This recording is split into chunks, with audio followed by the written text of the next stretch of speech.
Vamos então falar com a Gorete, que está lá nessa escola, lá no bairro Mucambinho, motivo de muito orgulho para a Teresina e para o Piauí.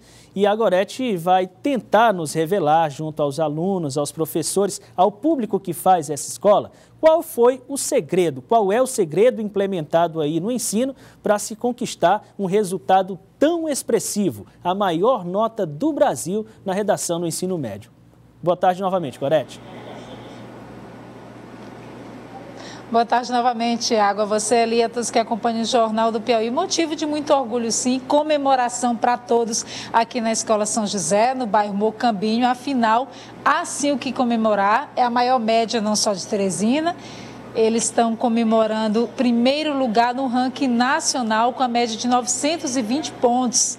Muito além das outras, embora a gente tenha um resultado bastante expressivo aqui em Teresina, que seja de 4 escolas entre as 10 primeiras, pontuando com o número máximo a Escola São José. Aqui a gente está numa sala normalmente onde se faz as revisões para o Enem, com professores, com diretores, com alunos também, que vão conversar conosco a respeito desse trabalho árduo que foi feito ao longo de muitos anos para se chegar agora a esse resultado tão expressivo.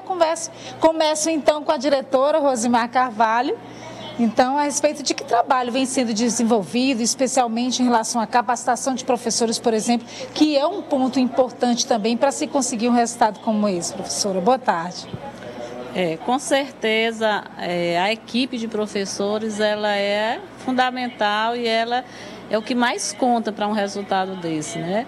Aliado a essa ótima equipe de professores, uma boa equipe também gestora pedagógica que acompanha esses professores, que se responsabiliza por analisar resultados, né? Então, aqui no São José nós estamos procurando realizando uma educação baseada em diagnósticos, né? Observando onde está a fraqueza do aluno, onde estão os pontos que o aluno tem mais dificuldade, trabalhando em cima dessa Ou seja, um trabalho também personalizado. Personalizado e individualizado também. Eu vou conversar também com o professor Érico, pedindo, inclusive para ele ficar em pé aqui um pouquinho, professor Érico, já que está tão acostumado no dia a dia a dar aula em pé, né? Um pouquinho a mais, um pouquinho a menos não vai fazer diferença. Esse trabalho, essa metodologia que é adotada em sala de aula com esses alunos, ou mesmo trabalho extra-sala também, contribui com esse resultado, obviamente. O que tem sido feito nesse sentido? Há um segredo para se chegar a um resultado como esse? Boa tarde. Boa tarde. Bom, primeiro eu acho que a gente tem que destacar que o trabalho não é só meu, né? Eu sou professor do 3º ano do ensino médio, mas além de dividir o 3º ano com outros professores, como o professor Edivaldo, toda a equipe de linguagens e a equipe em geral, é importante destacar também a professora Vanessa Soares, que esteve com a gente aqui no ano passado. E também, é claro que a gente tem que marcar que a educação começa lá no ensino infantil, passando por todo o ensino fundamental. Então, toda a equipe escolar, todo o apoio que a escola dá, é o segredo para chegar a esse resultado. Isso é importante também, a escola trabalha desde a base, né? Com certeza. Aí o nosso trabalho fica facilitado. Quando a gente chega ao ensino médio, tem uma metodologia específica, e aí, claro, mais intensa, mais elaborada, que faz com que a gente, graças a Deus, chegue a esses resultados. O que diferencia, por exemplo, a metodologia daqui de outras escolas? Bom, a princípio, eu acho que o nosso público já é a parte mais importante. Assim, porque nós temos alunos que foram acompanhados desde a infância, que foram preparados por nós, formados por nós.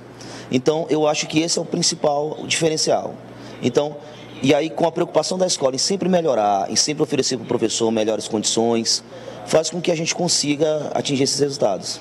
Vamos começar então também com os protagonistas dessas notas. Estão aqui alguns deles, o Ítalo, a Mona Lisa, a Maria Clara, que participaram desse Enem, trazendo essa pontuação tão expressiva. Eu vou saber deles então, Maria Clara, começando por você. Te pedir para ficar em pé um pouquinho também? Obrigada. O ritmo de estudo, na verdade, o que vocês aprendem em sala de aula e acabam colocando isso em prática no dia a dia para se chegar a esse resultado agora no Enem, né? Bom, era um ritmo muito intenso, a gente produzia muitas redações, assim, toda semana a gente tinha sempre também o apoio dos professores do lado para tirar dúvida, para perguntar como fazer, como expor melhor o seu ponto de vista de um assunto. E a gente tinha sempre esse apoio, porque a gente foi acompanhado desde a base. E quando a gente chega no terceiro ano, a gente já tem essa desenvoltura para fazer melhores redações e conseguir esses nossos objetivos, que foi feito a partir disso. Bem, parabéns, conversar com a Mona Lisa também. Há uma estratégia diferenciada, Mona Lisa. Pedir também para você ficar em pé um pouquinho. Bom, eu acredito que sim, é como o Eric falou, a questão de nós estarmos aqui desde pequena. Eu mesmo estudo aqui há 12 anos, desde a alfabetização, e aí tem uma boa base, sem falar do trabalho dos monitores também, porque não adianta apontar apenas o erro, mas também poder te dar dicas de argumentação, a questão da reescrita. Então, acho que tudo isso é importante, porque é um trabalho em conjunto também com os demais professores, a estrutura e o conteúdo da redação. Ou seja, um treino permanente em casa também. Exatamente, porque não é só na escola. A escola oferece a estrutura, o material, e aí cabe a nós nos aprofundarmos também. Ítalo, perguntar para você então, e com esse resultado todo, claro, o sentimento é de muito orgulho, né, em toda essa família, porque eu estou vendo que na verdade se trata-se de uma família.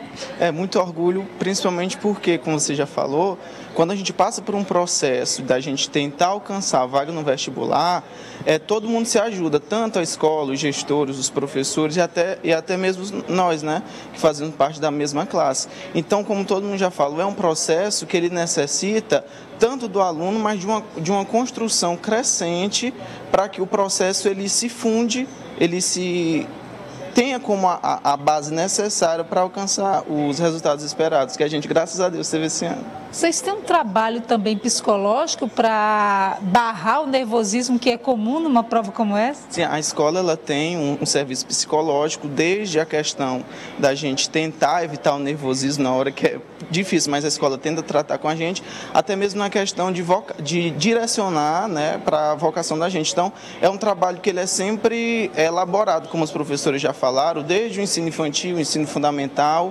pegando com mais afinco no ensino médio, para que a gente consiga trazer, né, e conseguir bons resultados. Gente, eu quero agradecer então a todos, viu? Aos estudantes, à diretora, aos professores que participam desse trabalho que foi feito com excelência para se chegar a um resultado tão expressivo, né? Pontuando aí como o melhor do Brasil na prova de redação do Enem, 920 pontos. Então é, na verdade, um recorde que se quebra, que se bate durante todos esses anos nessa prova que tem uma importância muito grande para o desenvolvimento da educação. Tiago. Muito obrigado, Gorete, pelas informações mais uma vez, e a gente amplia essa discussão agora aqui no estúdio, onde nós estamos recebendo a Silvia Martins, que é mestra em educação. Boa tarde para a senhora. Boa tarde, boa tarde. A senhora acompanhou atentamente os depoimentos de alunos, de um professor e também da direção da escola, que vem a ser a escola campeã no Brasil na média de redação do último Exame Nacional do Ensino Médio. E há outras escolas também, de Teresina e do Piauí, figurando no ranking das 100 melhores escolas, de acordo com o ranking do MEC. Qual é a avaliação que a senhora faz dessa quantidade de escolas e qual que seria o diferencial que essas escolas apresentam, que as diferenciam das demais no Brasil e também aqui do Piauí? Então, os alunos falaram, né, eles foram bem claros em dizer que não há nada, parece que não há uma moda, não há uma tendência, uma coisa diferente. Eles estão fazendo o dever de casa, né? Então, assim, uma coisa que é claro é essa questão de que a educação é processual. Então, o resultado que o aluno apresenta no ensino médio não é o resultado do ensino médio, é resultado de todo um trabalho que foi iniciado lá na educação infantil, de uma boa alfabetização, de um ensino fundamental inicial bem feito, fundamental 2 bem feito, e o ensino médio, quando ele vai para o exame, já é um resultado de todo esse histórico. Essa bagagem, né? É, exato. Então, assim, é claro que vão somar aí uma série de aspectos, como a seriedade. É interessante dizer uma coisa que é fundamental, é de que não, sabe, para que alguém aprenda, é preciso que haja aquele que está devoto a ensinar e aquele espírito ávido por aprender. Então, a aprendizagem é o resultado disso, né? Então, assim, é preciso que as pessoas queiram aprender e aquele que quer ensinar, ele aprenda o conhecimento para ele e o conhecimento para ensinar, porque são duas questões diferentes, o conhecimento de e o conhecimento para. Aliás, nesse aspecto, eu gostaria de perguntar à senhora, porque isso também, se chegar a um resultado desse, não é uma coisa de um ano para o outro, né? É necessária muita qualificação por parte dos docentes, no sentido de transmitir esse conhecimento. O que vem se percebendo em relação a essas escolas particulares que se destacam? Essas pessoas, esses profissionais, os professores, eles estão buscando mais qualificação? Isso está acontecendo aqui mesmo dentro do Piauí ou estão trazendo experiências de fora? Então, não tem nada novo. As escolas sempre vêm fazer... Escolas têm rotina. Escolas trabalham com rotina e isso é muito importante, porque quando você procura inovar demais, você acaba prejudicando o processo. Então, veja que é preciso ter algo consolidado, estável, até para que os próprios estudantes consigam, não é, adiantar o seu processo e ter resultado. Então, a todo momento, se você cria um método, cria uma invenção, cria uma moda dentro da escola, você não consegue dar estabilidade emocional para o aluno. Ele nunca sabe o que vem no dia seguinte, qual é o projeto do dia seguinte.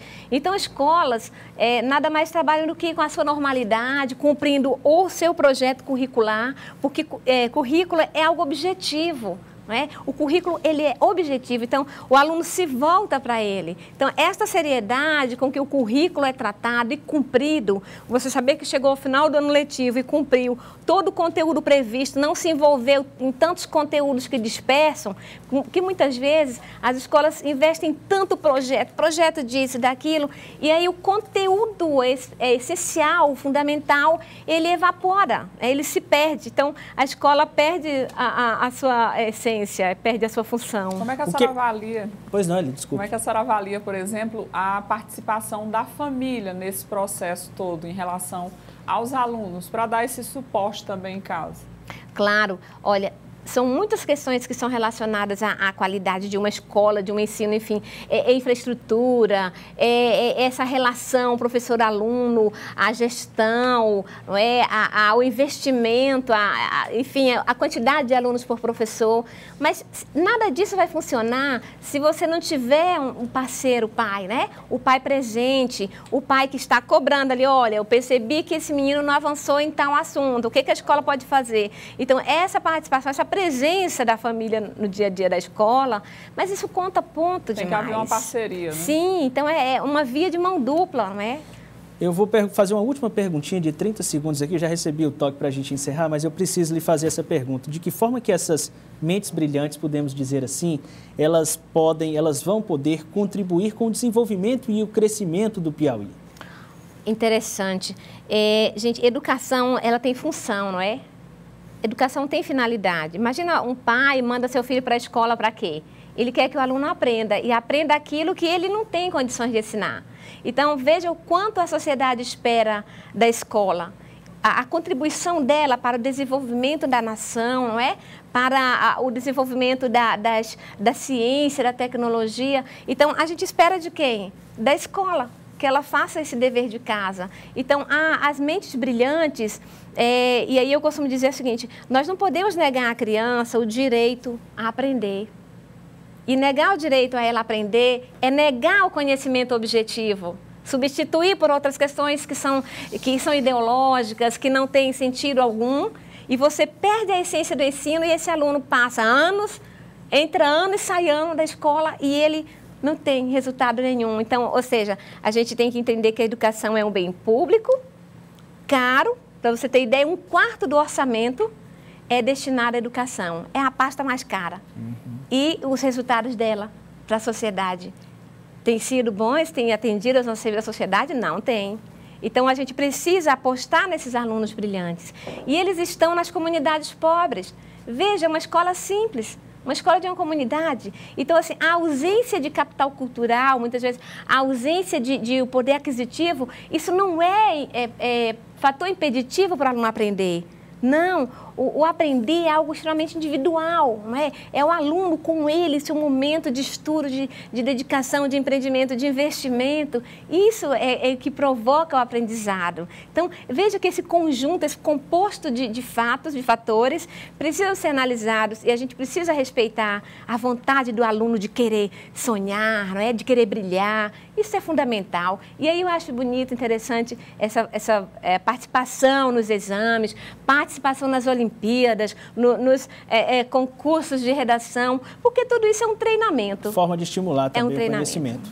Eu quero agradecer a Silvia Martins, ela é mestre em educação, nos ajudou a ampliar um pouco mais essa discussão acerca desse tema tão satisfatório da gente mostrar aqui no Jornal do Piauí, que é esse sucesso das escolas piauienses no Exame Nacional do Ensino Médio. Muito obrigado pela participação da senhora e os esclarecimentos que nos trouxe. Obrigada. Boa tarde para você.